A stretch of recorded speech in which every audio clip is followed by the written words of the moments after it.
This is what it all comes down to. The inaugural Mobile Legends Bang Bang C Championship Tour, MCTC. Our MDLPH champions will face off against the absolute best academy powerhouses from Indonesia and Malaysia, alongside top incubation teams across the Southeast Asia region. This isn't just about regional pride. MCTC is the ultimate gateway to the M8 World Championship. Bukbong muna tayo. Okay, una.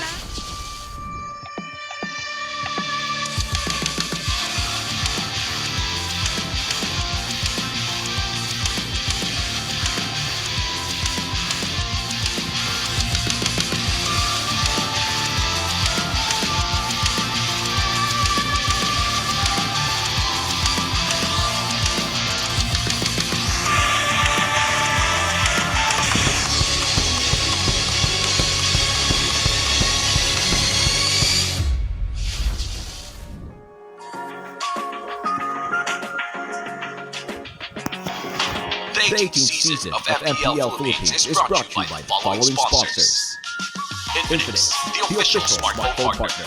Unleash your ultimate with the Infinix GT Burst. Smart, the simple reliable connectivity partner of the MPL. And Visa, the official payment partner of MPL Philippines. Be the gamer you want to be with Visa. Our partner in esports, Clear Man. Power up and stay fresh daily with Clear Man. And our strategic partners, TT Racing, China Airlines, Berry, and SIP. Don't miss any MPLPH action. Follow our official social media accounts and subscribe to our YouTube channel. Balag na to. Catch MPLPH Season 18 action live at Victoria Sports Tower. Grab your tickets now via the official MPLPH website. MPL Philippines is monitored and supervised by the Games and Amusements Board. Bagong araw ang hapon ng MLBB action ang inyong masasaksihan dito lamang sa MPL Philippines Season 18. Isang magandang araw sa lahat ng ating mga manonood over at the Filipino Desk. My name is Hans Galeria. Joining me here is Burrito and Josh Kicks over at the English Desk. Hey, it's us! Also a version of the Weird Bear Bros, I guess. Redmar, Brigida, and Wolf. That's the official code now for the Weird Bear Bros in this version. Ben, sobrang solid. Parang ang tagal ko kayong hindi nakita. Ngayon lang kasi ako umupo eh. So hindi ko alam bago lang ulit dito pero hindi na bago ay yung tournament natin that is being monitored and supervised by the Games and Amusement Board. From what we saw, especially yesterday, nung nanonood lang ako sa bahay, nakahiga lang ako. Kaya ng mga naglo-long weekend ngayong araw, pakiramdam ko sobrang dami ng mga picks na hindi ko inasahan na lumalabas first pa lang. Ay, nakakabalik na talaga eh. Tsaka nakaka-excite din, no? Yung mga players na kakabalik lamang dito sa Pilipinas, di ba? Nag-shutdown TNC para kunin ang kanilang pang 2-0 ngayong season. Yeah, I think there's a bunch of things that have happened. Yung mga inasahan natin na mananalo or inasahan ng karamihan na mananalo ay nakuha yung kanilang mga victories over the course of the last 2 days. And you're looking at the standings right now, any sort of changes that you would want to see, or probably yung ilan sa mga nagulat kayo kahit na sobrang aga pa lang ng season so far. Get to the standings, but they have only played one series so far, so we'll have to see them make bawi next week. I like the word, ha? You're very confident with that, ha? Ano ka, make bawi. At yan nga ang kailangan gawin, especially nung ating match number 2. Kasi match 1, it's Onyx PH going up against AP Brand. Both teams would want to stay undefeated sa pagtatapos ng week 1. Pero para dun sa pangalawa nating laban, these are two teams na naghihintay pa rin ng panalo. Wala pa silang match win, wala pa rin silang game win. So something good should change from here. For Onyx and AP Brand, they have to continue kung ano man yung nasimulan nila all throughout this week 1. And for their week 1 ender, sila yung magtatapat. We saw a dominant win for Onyx Philippines against Aurora Philippines. Pero yung AP Brand naman, reverse sweep yung ginawa nila. So it's a different kind of domination dahil parang kailangan pang mapainit yung gasolina bago sila umandar. Sabay na Assassins nga yung mga naghahari ngayon sa jungle. But it's time for us to introduce our teams. Here's Onyx and AP Brand.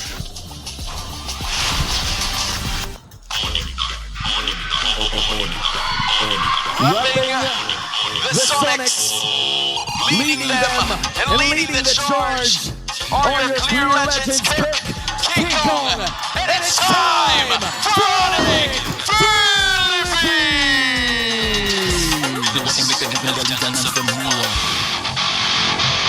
making quick work as well, looking to keep their momentum alive. They're being led by JM and the clear legend James Banks.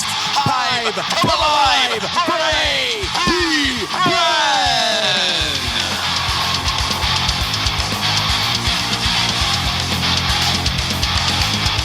And making sure that this will go into motion, that is Chico Head Marshall. The head coaches are few for Onyx PH and Coach Bitoy for AP Bren. Who will remain undefeated in this Rumble in the Jungle? MPL Superfans, Mag-ingay!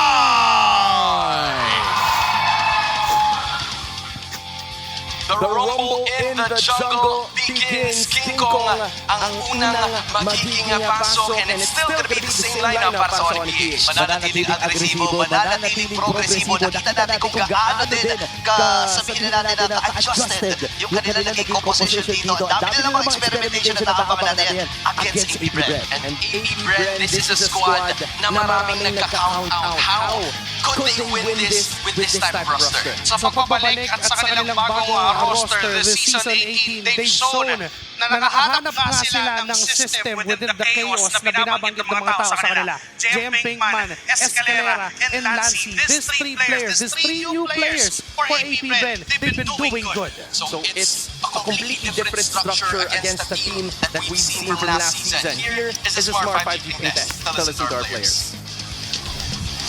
Guys, sorry guys ha. Okay na, hindi na malangaw. Sana akong tunay na tao ngayon. At least mukhang tao. At least. Kahit hindi na tao. At least mukhang tao. Wow, motivated ka doon. You held me down, but I got up on. I went from zero. Jolly baby. Busing wala natin, busing. As you're angry, who cares if one light goes out in the sky of million stars. Nasa singing vibe ang ating mga junglers. At nagulat ako naka-shades si ata si kanina, si James Banks. Bibira ko lang kasi makakita ng shades. So, pakiramdam ko pag ganun, pagpasok niya dito, medyo nasilaw siya, parang bagong gising yata. But either way, I'm sure na siyang magpapasikat dito kontra kay King Kong. Kasi yun naman ang kailangan nilang gawin eh. AP Bren, this is a squad again na maraming tao ang nagdududa. Pinagdudahan sila kahapon, nakuha pa rin nila yung panalo. And against one of, I would say, a favorite to win this season, Onyx Philippines, there's so many things and stories na pwede natin ma-uncover. Kaya yung mga audience sa harap kailangan nyo rin mag-change kasi nakakasilaw talaga. Ito makikita natin, pating kara ng dilaw. Ang laban ng James Banks and King Kong. Parehas star player, parehas patindi ang kanilang ipinakita ng mga debut game nila this season 18. Nakaabangan natin kung ano ba hinanda nila. Kasi kung flexibility lang ng mga heroes ang pag-uusapan, pasok na pasok si James Banks din eh. Dami pa mga nakahanda dyan. May mga, ano pa yun eh. Basta maraming Lucas. May mga Lucas pa, di ba? Yup, balik natin doon sa draft kanina. If I remember correctly, it was Onyx, obviously first pick since home side sila. Pero red yung kulay na nakita ko. Hindi ba over the last few days and weeks, blue yung nakikita nating nagtatribe? What's the idea behind this para sa Onyx Philippines? Well, kung gusto makipagsabayan ng Onyx Philippines dito, gusto nilang magkaroon ng possession for that Beleric +1. Usually ganun na kasi nangyayari. And first pick priority, mag-aagawan siyempre sa mga Hirara, possible pa yung mga Eudora na pwedeng kunin, pero I doubt na lalabas o ma-open up yung mga ganong klaseng picks up against dito sa Onyx and dito sa AP Bren kasi maaaring agawan o maaaring ayaw nila parehas. Nandun pa rin yung thought na pwedeng lumabas ulit yung Aurora Kaja for Onyx Philippines. Yun yung magiging handa nilang sagot doon sa jungle pick ng AP Bren. So pwedeng yun yung idea nila Coach Pew and the rest of Onyx Philippines. But for AP Bren, tulad na nababanggit natin paulit-ulit kanina, yung Barats pa na isang magandang isang vital part ng meta ngayon, ayun pa yung i-prioritize nila. King, nasabi mo rin to nung nakaraan, di ba? Na parang Barats talaga yung wild card in terms of the XP laners. Kasi meron mga lumalabas na yung XP laners sa meta natin ngayon, hindi kailangan dapat ng sobrang daming pera. Kailangan level 4 pa lang, palong-palo ka na. And I think the Barats fills the bill. Esme fills the bill. Uranus does the work as well. So, sa ngayon, Broken Walls ang ating makikita para sa pinakaunang mapa, and AP Bren decides to ban out both the Marcel at yung Selena, yung mga disruptors habang maaga pa lang yung ating laban. Tsaka napapansin natin, hanggang ngayon ay nagdi-discover pa rin ng mga teams kung ano nga ba ang may patatapat mo sa isang Barats. May lumalabas na Carmela, may lumalabas na Atlas. Diba? So, hanggang ngayon may hinahanap pa rin eh. Pero masasabi ko talaga, nasa top ng food chain itong dinosaur na to. Oo. Ibang klase rin kasi yung kayang ibigay. Kung nga na nabanggit rin ni Hans, level 4 lang kailangan mo. Kahit hindi ka magkapera, kahit magkaroon ka lang ng mga staple items on DXP, magkaroon ka ng chastise Pauldron, magkaroon ka ng mga dominant size para hindi na kailangan kunin ng roamer nyo. So yun yung idea ng Barats XP. Now, pwede pa magkatanggalan ng jungler picks, but I doubt. Diba yun? Yun yung una nila.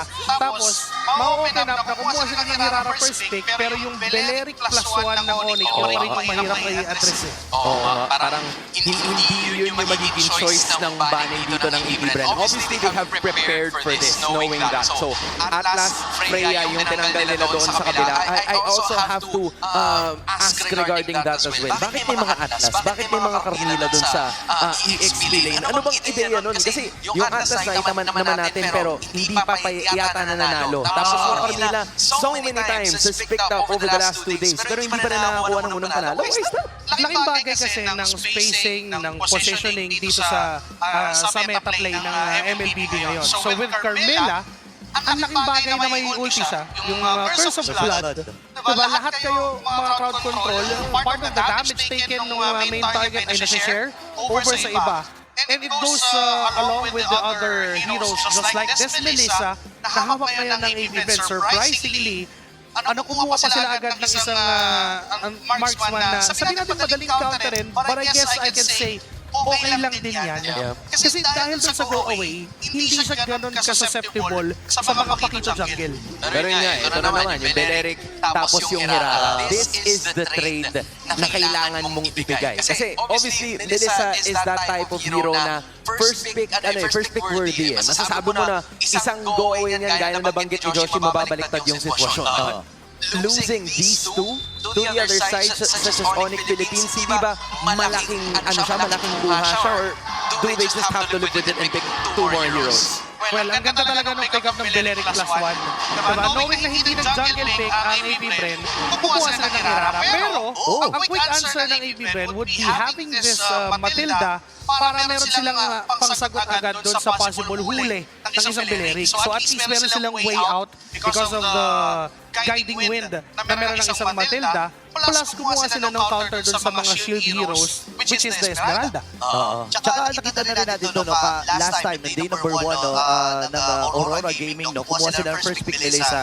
Pero ito kasi yung medyo kulang eh. Kailangan mo talaga na mailigtas itong Melissa na to. Hindi naman, masasabi ko na kahit papano ay farm heavy pa rin.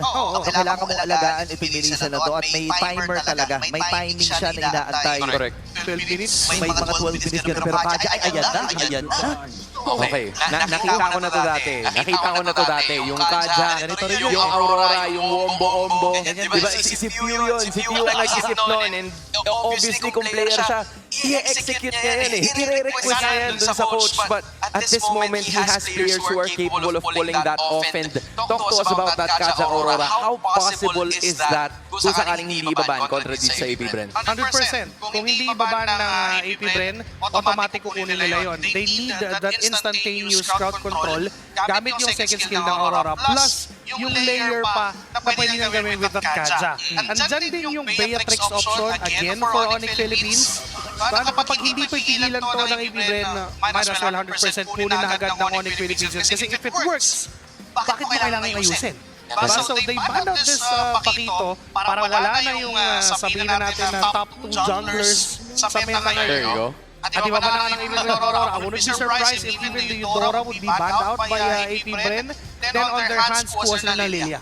Okay, so with this, tinanggal din ng Onyx PH yung Pakito. We've seen the performance na nanggaling kay James Punks against Twisted Minds. Hindi man lang siya namatay ng isang beses. That's how efficient this guy has been sa paggamit ng Pakito. And sinasabi nga, diba, last season na yung Suyu, yung ultimate test sa kanya na kailangan niyang lagpasan. Kailangan maging proficient siya with other heroes.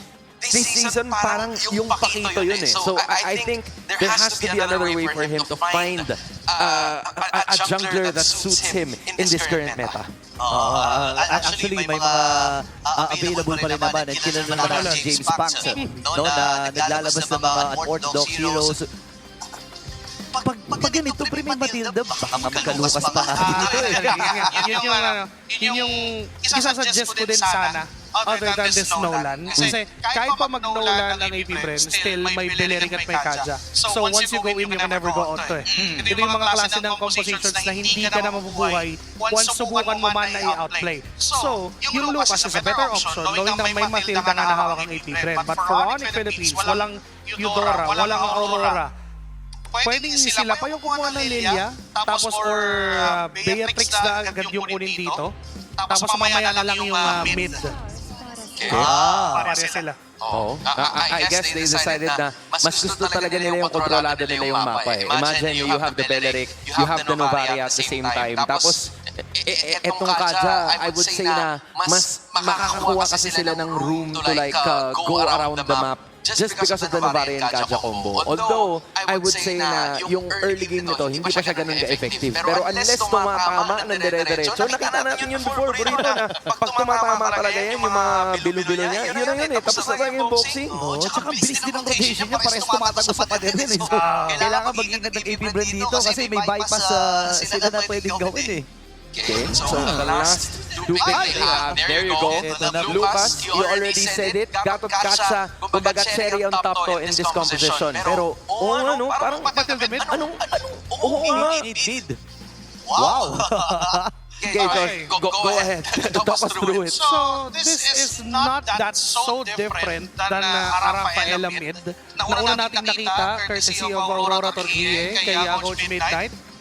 Pero kasi, dahil dun sa point na proportional nga yung shield na binibigay, ni heal na binibigay because of that magic power, naisip ng AP Bren na pwede namang Matilda yung gamitin. So, pilinex sila hanggang dulo and they put up this Gatot Katsa para meron silang frontline may kagasalo ng Novaria. Tol, di ba to Para pang Rafaela variant na Infinix GT30 to.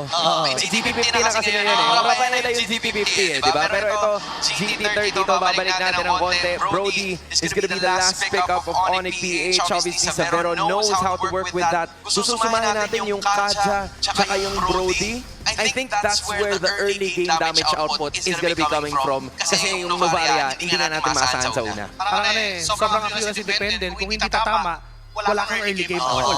Diba? So because of this Brody, na-compensate yung pack na yun. Plus, it would provide decent amount of damage early on than what a Beatrix can do. Diba? So kung iharap mo yung Beatrix sa Lucas, pag nagkaroon ng dalawan, hindi kaya ng Beatrix agad bawasan yung Lucas. So this, there goes this Brody na kayang sumabay. Plus, independent, yung isang Brody, may sarili siyang stun, mas madali siya makakatakas. May kunat din na kumbaga hindi na alagain. So yun ang importante na nai-adjust dito ng Onyx Philippines. Medyo kulang nga lang yung combo ng Kaja. Dito yung na-expect natin. Isisente pa rin naman. Nandun pa rin naman yung essence ng kanilang composition. But game number 1 is gonna be starting between two undefeated teams in week number 1. Isa ay magkakaroon na ng galos sa kanilang standing sa pagtatapos nito. Pero yung isa naman ay mananatiling undefeated. Same as Team Falcons who are currently 2-0 in their current matchups. Emblem-wise, anything different here? So far, wala namang gano'n ka-different. Yung Melissa lang na naka-fighter emblem, well, yun naman talaga. Simula nung nauso yung fighter emblem, halos lahat na ng marksman. Fighter emblem na ang gamit. Diba, ang habol mo kasi doon talaga yung on-hit effect na bumabalik ka kahit pa paano yung buhay mo. May percentage ng buhay, no? Naalala ko na uso yan sa, sa...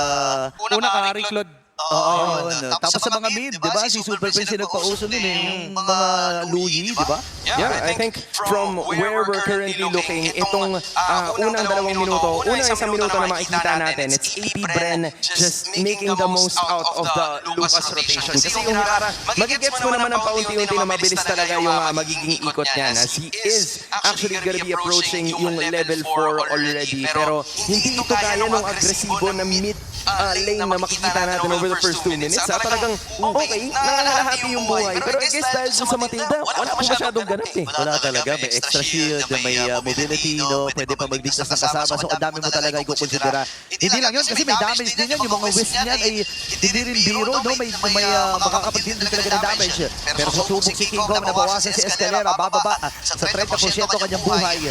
5 segundo para sa pag-gong at sumiset up na magamit ng kupunan.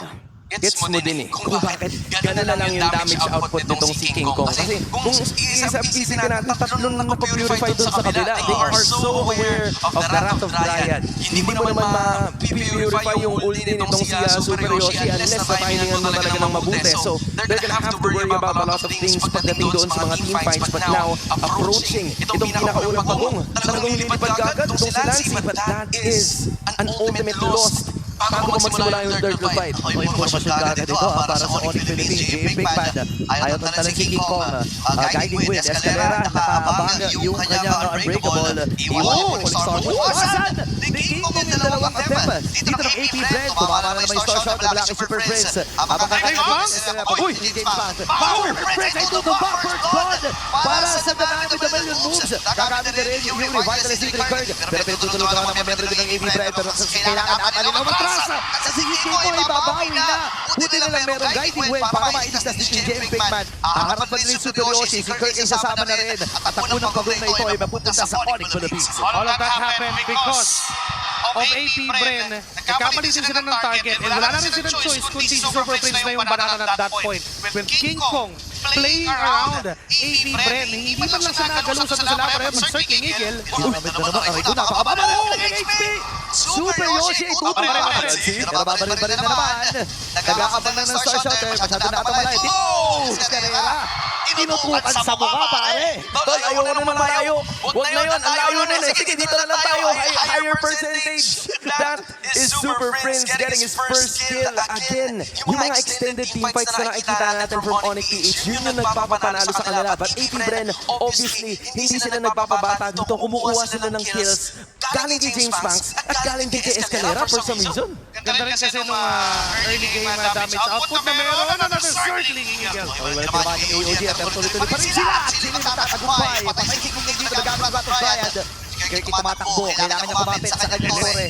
Bilis, ito yung response mula sa AP Bren pero wala kasing damage din na may deal. Itong si Super Yoshi kaya nga ginawa na ni Super Prince ay pinatuhan na lang lahat pero hindi pa pala tapos na nananap. Makakapatay din si James Banks ng isa sabay pang-plato rin sa ibaba. Hindi nila makukompleto ito pero okay na okay pa rin para kay James. Okay, Josh Cakes, correct me if I'm wrong, pero parang ang goal dito ng AP Bren, pili na lang tayo ng target, yun yung barata natin. Kasi extended team fights, medyo alanganin eh. Kahit sino na pwede. Dahil mataas naman yung damage output nila. Plus yung ikot nila ay mabilis din. Enough para i-cover yung bilis ng galaw na meron ng Onyx Philippines. And Escalera is playing good doon sa kanyang mga paghawak-hawak ng lanes. Hinahayaan na niya na para bang ang AP Bren ay meron ng 2 roamer. Diba? Isang Matilda at isang Gatotkacha. Kapag wala yung Matilda para mag-clear ng lane niya, siya yung mag-clear. At least mabilis yung ikot. That's what matters. Kasi sa puntong to, sure, nakakaplato na si Prince. Tinan mo, tinuto niya na ako. Hindi na siya naghintay ng minions. That is already -1, a solid take mula sa Onyx Philippines. Ngayon po, pwesto na naman ang AP Bren. Hahawakan ni Escalera yung pagong pink pa nandun sa kanan. Pero sino makakuha nito? Super Yoshi umali-aligi din. Soft leads ang gagawin ng AP. KM Big Man, susubukan hatake doon sa likod na bahagi ng turtle na ito. Habang sa itaas pare, napapabayaan nila itong si Shizu. Kasama na ang miyembro mula sa Onyx Philippines. Huwag na maglilaban. Super Yoshi pupapasok sa likuran. Pero nagamit na rin yung Yuan sa Efro. Habang hindi ko mapapawagi. Kasi kaya kayo mababa na ang kanyang buhay. Kumakontempt sa sunod ng dalawa. James Banks nagmamapras. Pero si Shizu ay nagbasit ng Onyx Philippines. Habang si Escalera mapapatay. Hindi naman mapipit sa mga AOG. James Banks rin ay haharap din. Super Yoshi as well. ay nakaabante lamang sa mga pagbubuha dito ng AP. Against some trades, Turtle kill punta sa Onyx, pero third sa taas ang buwan ng AP Bren. Perfectly placed taunt mula dito kay Kirk. Pero nakalapit pa ito si James Pang. Pero hindi niya sasabero doon, sabay na mo. Susubukan natin James Pang! Uy! Ay, tinatali ka si Guerrero, itinay isa. Yung torn apart memory. Napakabilis sa pagkitil mula sa AP. King Kurt ngayon ay kailangan na rin lumayo. Si Coyote bababa sa kalahati. At tutuloy lamang ang ginagawa ni AP Bren. Nakatampayan pa nga yung baba para makatulak. But honestly, you love what you're seeing from AP Bren. Hindi sila pumapayag na walang bawi under 1 minute. And James Pang has still no deaths dito sa game na to. Tuloy lang yung kanyang pag-snowball. Nagulat lang ako na hindi siya naka-sky piercer. Hindi nyo hinahanap-hanap ako. Mahilig yan eh. Mahilig yan eh. Hindi ba on the way? Parang malayo pa. Hindi na on the way. Alaloy pa rin yung kanyang war axe, but I guess going for next sa kanyang Queen's Wings. Maaari din na ituloy niya yung kanyang Hunter Strike. Diba? Pero yung mga ganitong klaseng games na 4-0 ka na, tapos wala ka pang Hunter Strike, meron ka lang yung Fury Hammer, okay din yun eh. Una na, no? Oo, yung physical pen, yun naman talagang ginagawa, no? Karamihan. Isa sa mga G-Boy Break, ano naman, una mo Fury Hammer, tapos bumuko ka na kahit anong gusto mo. Wala ka na sa buhay mo. Basta, kasi nakakapagdin ka naman ng damage. In fact, kung ano mapupunti ka ngayon. Kailangan naman sa double dash yung kanyang nagamit. James Boxing talaga tatantanan. AOD yung nagamit, double dash muli. Iwas pa rin. Ayan na, Micro. Apat na. Dapat pala. Para din sa AB Bren. Hindi na nagamit na rin. Pero minsan yung apat mabuti lamang ay natuluyan na rin ng AP at dahil doon ay dumiretso na sila sa kagong. Again, super fight time mula kay King Kong pero nagalusan pa rin siya. So isang kill, isang third na napunta sa side ng Beast pero sa baba naman na-convert din itong si Sabero at ang Onyx PH dahil napatumba nila yung outer turret doon. But they will not stop there. In fact, yung AP Bren talagang pinipressure lalo yung pwersa ng Onyx PH. Good thing for AP Bren ngayon ay kahit mag-buy time ito si King Kong. Ready naman bumili yung AP Bren. May pambili sila. They even got the turtle plus the turret down the plane. Tapos, lamang pa sila ngayon. Nakuha pa ni JM Pinkman yung purple pang King Kong. Grabe si Pinkman dito, pare. Purple man na rin. Purple man na rin, pare. Napagoy na pangalan niya. JM Purple Man. Kasi isipin mo, hindi rin naman si King Kong. Kumbaga niya rin alam eh. Hindi niya rin alam eh. So, I guess for King Kong, obviously, siya ngayon yung medyo nagagalusan in this current fight and AP Bren. Kahit nasabihin natin na dikit pa rin itong laban na to. A 1,000 of a gold lead is still a 1,000 of a gold lead. Still a lead for AP Bren. And yung kaninang nangyari doon sa top lane ay isang rason kung bakit nilagay nila yung Matilda sa mid lane. Kung hindi nila kayang habulin si King Kong sa dami ng iframes niyan, sa dami ng dash na meron yung hero na yun, recycling eagle, habol agad. Yun pala yun, no? Yun pala yun. Gets ko na. Oo nga. Imbis na Rafael lang na bumibilis yung movement speed, eto, matik nakatutok. Nakakakit. Ano siya parang homing na eh. Ang malapit na may plus 1, pre. May kasama May kasama, pwede plus 1, pwede plus 2. Di ba kahit sino eh. Ano na sumabit ka, basta huwag ka makulit. Oo, sabi. Parang basketball yan, pre. Sasabit. Sasabit ka ba? May kasama foul. Huwag lang malikot, huwag lang malikot. Oo nga pala may pito kanina. Gets ko na. Pero rin, sobrang nakakatawa kasi ang dami natin dito ngayon sa MPL Arena. Sunday Family Day naman kasi. And wala yatang pasok din bukas, no? And marami, pwede tayong tumagal sa lahat ng mga laban natin ngayong araw. Obviously, we just want to make sure that all of our players are in check pagdating sa kanilang mga galawan. Pero again, Onyx PH, maganda yung mga kuha nila nung unang 4 na minuto eh. Pero biglang AP Bren, pag sinasabi natin yung Onyx, susuntok yung AP Bren pabalik. Tapos ngayon naman sila na 1,000. Dito na nakakahanap sila ng butas doon sa ginagawa ng Onyx Philippines. With King Kong, alam naman natin na yung ganitong klaseng meta sa MLBB, lagi yung nagsosolo yung assassin sa isang lane. Tapos yung apat, gumagawa ng play cross map. Ang ginawa ng AP Bren, inalam nila kung kailan gagawa ng split play yung Hirara, tapos lalapakan nila ng Foreman. And on the other side of their map, hindi dapat mamamatay yung gold day nila, si Shizu. Oo, kasi ganun yung naging format talaga ng Onyx Philippines, you know? Kahit last season parang pag nag 5 minutes, pag wala na mga energies, magbibigay ng isang lane para kay Kingo. Tapos yung apat, bahala ka na kayo sa buhay nyo. The good thing for AP Bren, kahit si Escalera yung solo o si JM Pinkman yung solo na wala dun sa apat o si Shizu, hindi agad madaling mamatay. So meron silang mga variants na kung sino yung nasa 4 split 1, kung sino yung 1 dun, dapat ang goal mo lang hindi ka mamatay kasi yung apat. Kaya nilang gumawa ng milagro kung ano mag-gusto nila. And to be fair, ginawa naman ni King Kong yung best niya. Inaapat siya doon eh. Kung walang circling eagle doon, ano siya, mark safe siya doon, pare. Kaso hindi. May circling eagle na kasama, hindi yung Rafaela na nagmamabilis lang eh. So I think that is where some of the adjustments come into place. Kasi nung simula, di ba parang Rafaela is the woman, di ba? Rafaela is the god. Ganyan. Pero ngayon, iniiba na paunti-unti ng AP Bren yung storya. Obviously, we're gonna be resuming back into action at may trade na naman na magaganap. Mukhang isang Torres sa taas para sa isang Torres sa baba. And then, Onyx Philippines is gonna be continuing kung ano yung kanilang nasimulan. Kaya, feeling ko naman sila doon. Kasi 2 against 1 eh. So you can't say anything about that. Napakaganda ng estado. Actually, nagdadalawang kupunan. 1,000 lang naman ang hawak-hawak ng AP Bren dito. So masasabi natin na kahit paano ay nasa maganda posisyon pa rin ang Onyx Philippines. Habang si Shizu ay Si Super Prince sa trigger. Ano? kumbaga naka-ready na kasi, naka-ready na si Escalera eh.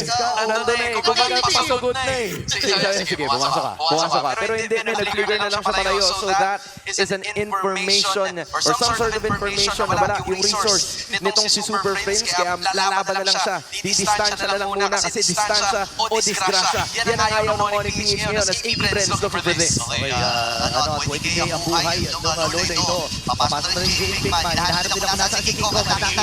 Tapos po nila. Nagamit rin si Kikigil. Habang yung Asa Echo ay nabitawan na ni Super Prince. Sinusolo lamang ni GC. At sila yung dapat magpapay dito. JM, Pinkman, and Escalera. Dilubyo pare mula sa AP. Yun nga pare, hindi nga. Dumistansya nga sila pero disgrasya pa rin. Nakuha pa rin ng AP Bren yung Lord at walang casualties na nakuha sa Beast. Who would have thought na yung dating Circling Eagle na pang-initiate ng roamers ay ginagawa ng mid lane ngayon?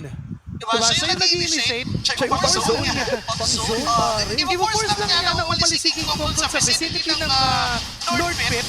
Tapos si Shizu pa ngayon nagawak nun. Nung nakita ni James Blanc sa okay, hindi na sila contest. Dumisiplina pa yung AP Bren and that's a really good move. Coming in from the Beast, dito sa game number 1 with 2.3k gold lead, they have the means to outpace Onyx Philippines. Pwede pa sila makakuha dito ng inhibitor turrets. Kaya ito rin, ang pinakamalaking gold lead na meron tayo in game number 1, umulti na rin. Itong si Yoshi Savero's gonna get his ultimate in quite some time, pero yung kay Super Yoshi ay medyo tatagal ng konti. Umaasa ang Onyx Philippines doon sa mga holy defenses na meron pa rin ang kanilang mga inhibitors. Pero since wala na yung nasa baba, mukhang yun yata ang pupunta yan ng AP Bren. Nagigigil sila sa may AOG. Bigay na force na para sa Savero. Matadaling si Escalera. Pero nandun na lang ang Triad. Siya ay mapupuruhan dito. Adjun Torre ay ganila mababagsakin. Pero na, isa na agad sila dito. Escalera ay pumasa. Nagkasya na lang kay Bren. May mga Star Shadow pa pala kay Super Prince. Masasabi ko na kahit nabasag yun ay magandang depensa pa rin ang pinakita ng Onyx. Yup, but Escalera did what he had to do. Kailangan niya maging precision doon sa baba, pero may kung sino naman ang mangyayari. Ang Super Yoshi na hatak niya ay walang iba kung dito si JM Pinkman na talaga mawawala na naman yung isa! Isa-isa yata dito ang mga miyembro ng Onyx Philippines. Sigigigil sa benta likod. Uy! Sakay pa si Savero. Siya nakadalawa na purify kagamit. Pero nakahabol pa rin si King Kong. Super Prince ay nakakuha. Bili ng kill. Nagigigil. Bumawi ang Onyx. One by one. Magkakasama silang sumunod doon. Magkakasunod din silang mamatay. Ang ganda ng ginawa ni Super Yoshi doon. The moment na naging uploaded yung ultimate niya, even if isa lang yung maging target, even if Esmeralda yun, even if si JM Pinkman yung okay lang, kaya naman lang i-burst down. Sumunod pa yung pagpasok ng mga members sa AP Bren yung mga that Star Shatter. Parang pati ako tinamaan. Nararamdaman ko dun sa may bandang balikan ko, pre. Pagiliran eh. Kalahati yung kalapati. Ang sakit damage, pare. Grabe pare, kahit si Nobara pre, hindi nakatakas dun eh. Kalahati yung damage output. It's all tied up. In fact, lamang na nga yata ang Onyx PH kasi susumahin natin yung gold lead. Kanina, tambak sila ng 2.3k. Ngayon, lamang na sila ng 1.4. Hindi lang yun, kasi yung Lord, hindi naman itutubo sa may badang ibaba. So yun yung medyo may advantage ng AP Brain, kaya lang hindi nila halos magagamit kasi malapit dun sa Lord. Kaya yung, teka lang, sige. Bibigyan na kagad nila si Escalera, nahatak at nagkakabay na kasilaw. Kulang kagad ang isa, ang AP Brain, nagkakabay na si Yoshi. 4v5 to, naku, delikado ata ang AP Bren. Medyo mababa ang chance nila na mag-contest dito dahil wala pa nga si Escalera for the next 24 seconds. Nga tol, nakalabas na rin yung Lord 4v5 scenario. Buti na lang ay hindi doon sa malayuan ang kailangan nalalahanin ng AP Bren, and all of this are still somewhat in their control. Pero Onyx PH, lima sila ngayon na buhay. Pabuhay pa lang itong si Escalera. Halos mga lalahat nila ang buhay nitong Lord. Nagamit din yung Romero Victor. And si James Ong uy, pupuruhan. Buhay pa rin si Isabel. Nagkakaroon ako ng Philippines. Dapat pa na rin dito si Lancy. Si JMP pa naman na mag-iisay sa casual key. Double kill na para dito kay King Kong. Si JMP pa na ganun na pinahabol. Masyado pa pala yun. Siya na lang ang natitiran. Wala na siya maabutan pa. At doon, mukhang natapos sa laban na ito. Nakita na rin nila si Escalera.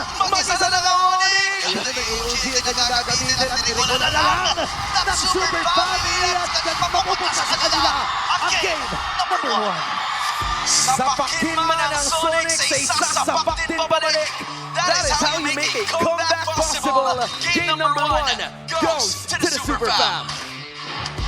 During the first half of this game, masasabi natin na hindi naging gano'n ka-efficient yung Kaja na pick ng Onyx Philippines. But because of just one play, because of just one decisive play, nabaligtad ng Onyx Philippines ang game number 1. That pick off doon sa middle lane, sa Esmeralda ng JM Pinkman. Hindi sila nangailangan ng Lord para bumasag ng isang inhibitor turret at napaligtad nila yung kalamangan. And not just that, umabot sa punto na wala nang kayang patayin si James Banks kahit magwala siya sa gitna ng laban. And Josie, I feel like marami tayong siyempre na gustong pag-usapan dito. Marami tayong mga nakita sa kung paano ba nakabawi yung Onyx. Pero ito yun eh, yung nasa screen na to mismo, what exactly happened here? I feel like that's something that we can discuss later on para mas ma-emphasize pa palalo, Josie Cakes, kung ano ba yung mga naganap. But so far, Onyx Philippines really showing their experience, really showing yung kanilang synergy as a team na since halos isang taon na rin naman sila magkakasama eh. Na-develop na talaga nila yung ganitong klase ng galaw. And it's all smiles to them at the end of game number 1.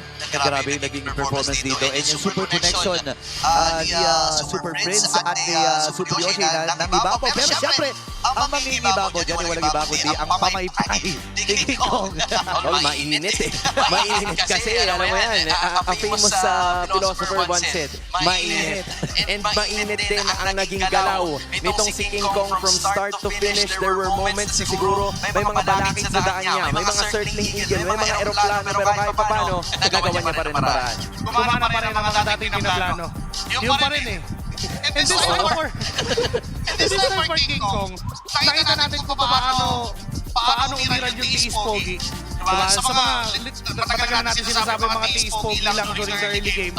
And hindi naman din ganun ka-proud yung early game na meron itong si King Kong. Maayos pa rin yung pag-farm niya, nakukuha niya in fact yung mga turtles ng game, even though natatalo sila sa mga post-objective team fight. Pero the thing is, hindi siya ganun napipigilan. In fact, nandun pa rin yung damage output niya. And let's dive in onto this play. Binabanggit natin kanina pa. It could have been a mistake for JM Pinkman na hindi niya masyado nakalkula yung damage output ng Onyx Philippines, na masyado siyang nagstay doon, pero mas mali yung pumasok pa sila James Banks after that. Pwedeng umalis na eh, pwedeng hindi na nilaban, pwedeng pwede sana Hindi na natin yan. Kaya lang, o wag na silang sumugod pa. But the idea is there. They wanted Sabero out of it. Ang kaso nga lang, na-outplay sila ng Wind of Nature na meron sa Sabero. Walang naging damage na naiba to si James Banks sa pagkakataon na yun. And na-punish na sila ng tuloy-tuloy ng Onyx Philippines. And itong klaseng lineup ng Onyx Philippines, ito yung bagay, o ito yung lineup na hindi mo pwedeng bigyan ng maliit na opening. Kasi madali nilang makakapitalize yun. Because of just one pick-off, pag nila binabanggit natin with Super Yoshi, hindi ganun siya efficient yung early game niya. Mga nakikita tayo na ultimate niya na wala siyang nahuhuli. Pero nung kinailangan na ng Onyx Philippines na may mahuli siya, doon na nag-matter yung Kanja pick. Yeah, I feel like in addition yung extended team fights din kasi para sa Onyx Philippines, gusto nila or yung klase ng lineup na meron sila, yung gusto na i-welcome lang. Kumbaga kung sakaling lumalim ka talaga ng sobra, yun na yun. Tumatanggap, that's the end for you. Tumatanggap naman di ba? Kung tumatanggap si Burrito ng kanan, tumatanggap to ng kaliwa. Kaya alam nila kung paano kumuha and you're looking at the carry brought to you by Visa. Damage that is 60.8k. There were so many sort of mechanics na kailangan gawin ni King Kong para ma-execute yung ganito klaseng damage output. Yeah, bisa talaga ng laro niya dito sa Mabisa. Ang pinaka-mabisa. Hindi, napakaganda eh. I believe kung tama pagkakaalala ko, 100% din ang kanyang kill participation dito. So, ibig sabihin talaga, kailangan si Kiko dito sa mga naging team fight na nilalaroan ng Onyx PH.